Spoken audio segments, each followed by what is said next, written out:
Israel और Yemen के Houthi विद्रोहियों के बीच इस वक्त तनाव चरम पर है।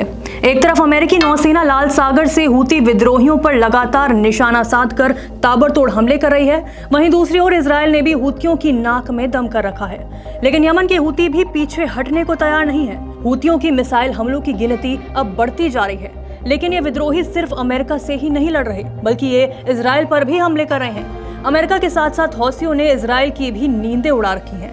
इस बार हूती ने इजरायल के दूसरे सबसे बड़े शहर तेल अवीव को अपना टारगेट बनाया। इस कड़ी में हूतियों ने राजधानी तेल अवीव में इजरायल के मिलिट्री बेसों पर हमला किया। हूती विद्रोहियों ने खुद इस हमले के बारे में जानकारी दी। उन्होंने कहा कि अभियान फिलिस्तीनी लोगों के समर्थन में चलाया गया।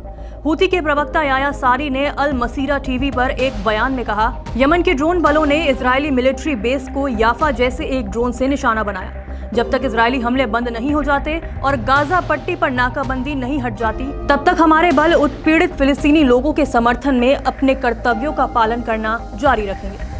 याया सारी ने इस बात पर जोर दिया कि ये ऑपरेशन फिलिस्तीनी लोगों के समर्थन में चलाया गया था। ये हमला उन फिलिस्तीनियों के लिए किया गया जो गाजा पट्टी में भीषण नरसंहार का सामना कर रहे थे। याया सारी ने यह भी खुलासा किया कि उनकी वायुसेना ने उत्तरी सादा प्रांत में सतह से हवा में मार करने वाली मिसाइल का उपयोग करके एक मिलिट्री टोही ड्रोन को सफलतापूर्वक मार गिराया, जिसकी पहचान जायंट शार्क F-360 के रूप में की गई। बताया जा रहा है कि ये ड्रोन अमेरिका और इजरायल के लिए खुफिया जानकारी जुटा रहा था।